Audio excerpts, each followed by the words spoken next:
And here's FR with How to Argue for Dummies, a 6 to 8 minute speech.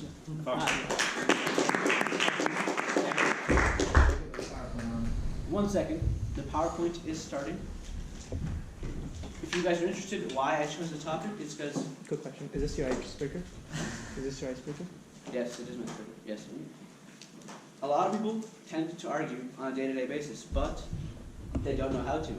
Alright, no, the PowerPoint's not. Okay, good. This is a cool meme I found online, and it perfectly summarizes a small aspect of arguing. Take a look at it. Okay, I assume y'all all have finished it.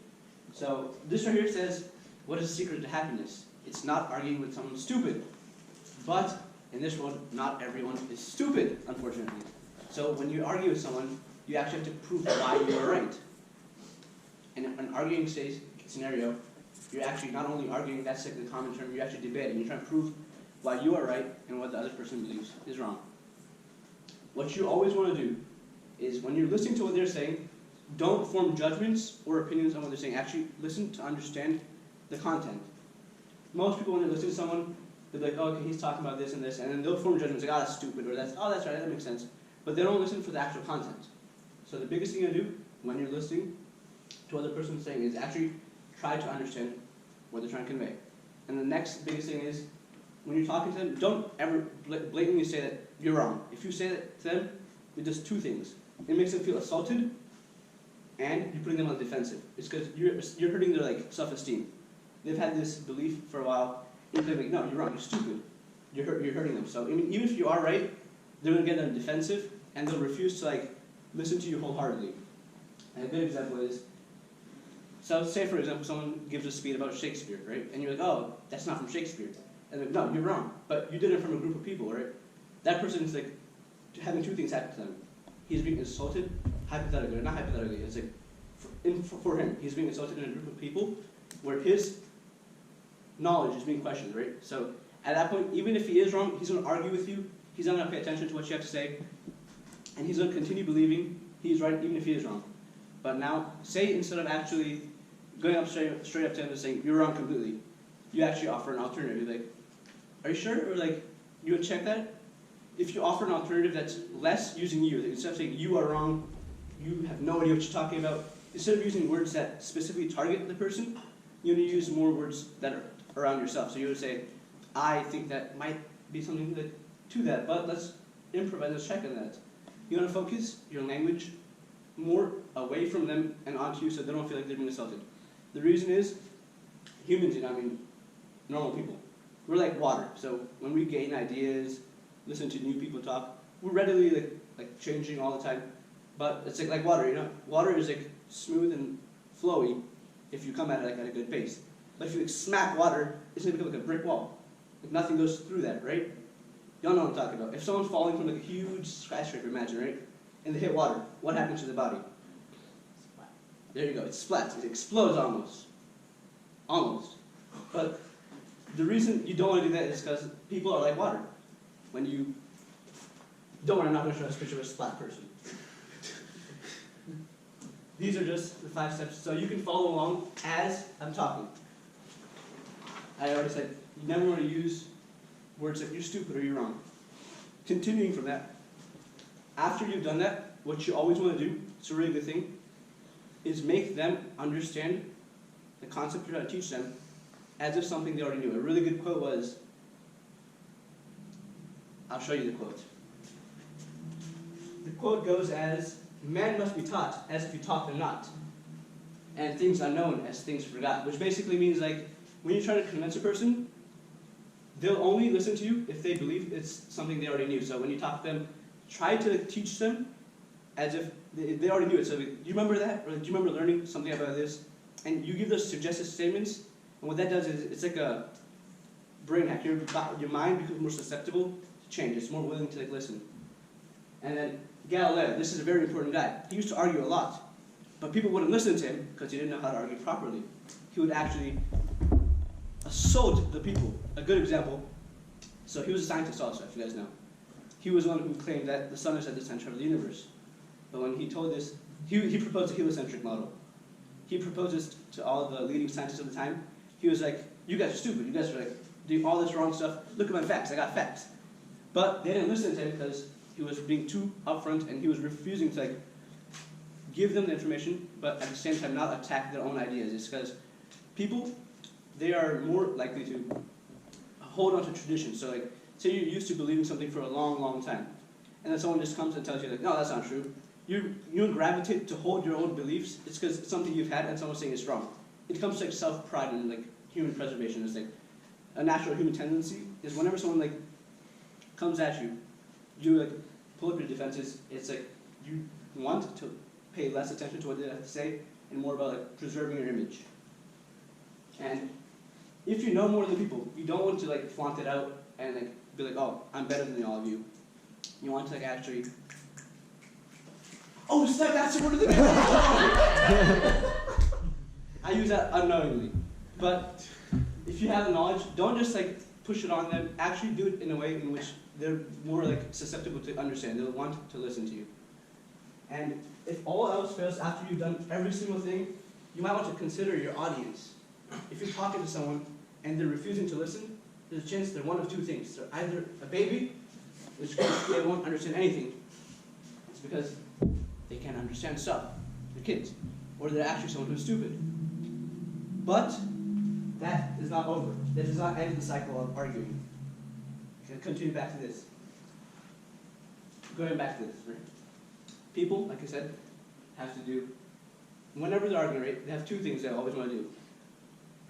They want to prove themselves right. So when you're arguing, you want to make sure the other person lowers their guard and defenses. And you usually can do that by using words such as, I imagine, I conceive, assume, it appears to me, let's look at the facts, such thing like that. So whenever you're arguing, try to use these phrases which are suggestive almost, but then at the same time, they don't like affront the person and make them feel like cornered. That's all.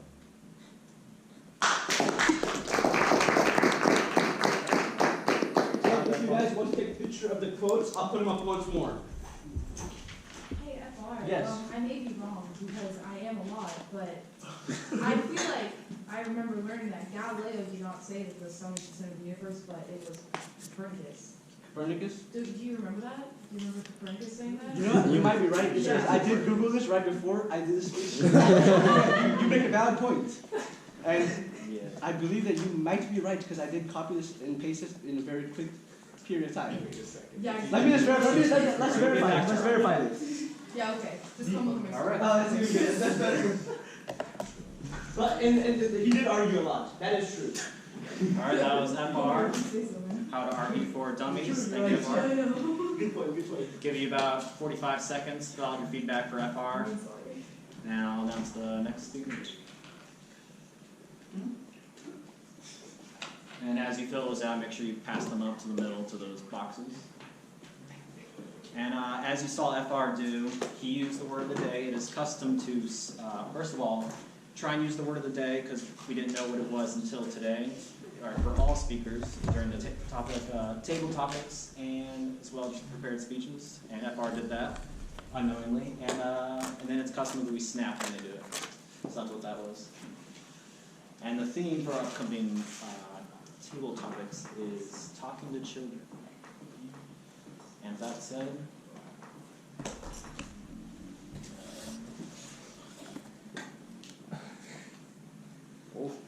I'm going to welcome you to the stage with, if you don't succeed at first, try again. Good evening.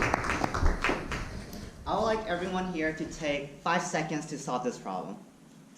1, 2, 3, 7? I don't know the answer. It's actually pi r squared. It's C. Wait, you guys get it wrong. It's Well, one of y'all might be correct. But this problem, so there's this statistical theory which I do not know what it is. UC Berkeley in the 1900s. A guy named George Danzig showed up late to class one day. The professor wrote 3 problems on the board. And because he showed up late, he thought these problems were his homework problems. So he copied them down and went home and worked on them. while working on them, he thought it was like, wow, it's surprisingly difficult. So he managed to get an answer, and then he turned it in. And when he went to his professor and said, hey, professor, sorry I'm late to turn this in, but can I still turn it in? The professor was like, yeah, just put it on that pile of papers over there. The student was like reluctant to do so because he worked so hard on it, but he was like, why not? 6 months later, the professor came knocking on his door. Sorry, don't. But anyway, something like that. And he was like, wow, you just solved two theories, two statistical problems that no one has yet to solve. What started out as a homework problem, this guy solved it. And now his paper is published. So this leads into my theme today about the mindset. As creatures, we hate discomfort.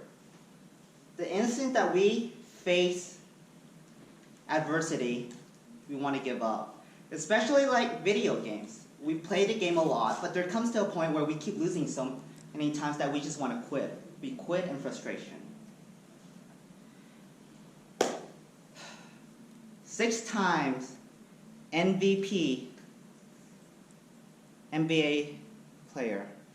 5 times championship.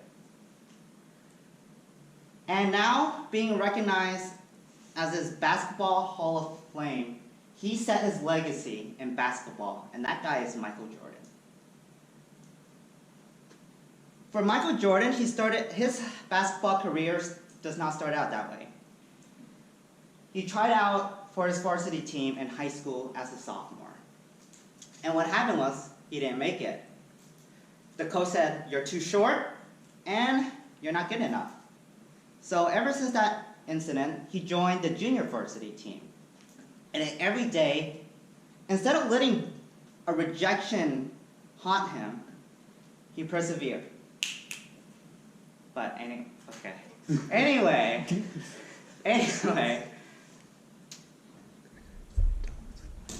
he worked hard every day. Every day before 7 a.m., he was practicing at the school gym. Every single day. Till the coach recognized him. Because the coach said, I come here 7 a.m. and see Michael Jordan just practicing and making his shots. And then Michael Jordan grew tall, and then he made it to the varsity team. And he eventually led his team to the state. Now today, Michael Jordan is known as the greatest basketball player of all time. But his story did not end up as this ladder, that smooth ladder that he can just keep on climbing. He has to face adversity, and he overcomes his adversity through practice. And this contradicts the logic that most of us have when a challenge becomes too difficult. We're not fast enough. Some people are born with talent, and some people just have the speed and we don't. So there's no point in trying. But Michael Jordan did not let any of that disturb him. He continued and he persevered. And one of his greatest quotes It's broken. and one of his greatest quotes that I like is that I missed more than 9,000 shots in my career. I lost almost 300 games, and 26 times I've been trusted to take the game-winning shot and miss. I failed over and over and over again in my life, and that is why I succeed. My story, on the other hand, is not like Michael Jordan. I may not be famous yet, but when I was little, I was extremely dumb. My mom spanked me so many times because I do not know how to count or say the alphabet. I was like 2, and she was like, what are you going to do in life? She gave up, and then I came to America, thought I got a chance, started 1st grade, failed 1st grade. So But because I was little, thank God, I did not let the mindset of this, oh, my future is now going to be ruined. My first grade failure is going to be on my resume, and that resume is going to transfer to a college application and then to a career. But because I was in my child mindset, I managed to persevere. And because I did not let something as a failure, I did not let failure become my thought. I keep on working and trying, and now I'm in college. So the beauty about the brain is something to do with neuroplasticity. That it can change your mind and change the internal networking and wiring. And so there's this thing called the fixed and growth mindset I like to introduce. I want you all to take some time, read it, and see which side appeals to you. The fixed mindset is the side where you let your external sources determine what you can and cannot do. Whereas the growth mindset is all about you. You create your future, you do what you can, and you succeed and climb, no matter how many times you fail. So, and for a while, since college, I had this fixed mindset. Every time something happens, I don't think I can do it. But it takes a lot of practice. And what I did was I took some time. It's really easy to say how to fix something or change something when you're in this position. But what I can say is that you sometimes just have to look within. And the greatest, and I like to end my quote with this from Batman. Why do we fall? Is so that we can learn to pick ourselves back up again. Don't let adversity haunt you, but overcome them through your own tribulations. Thank you.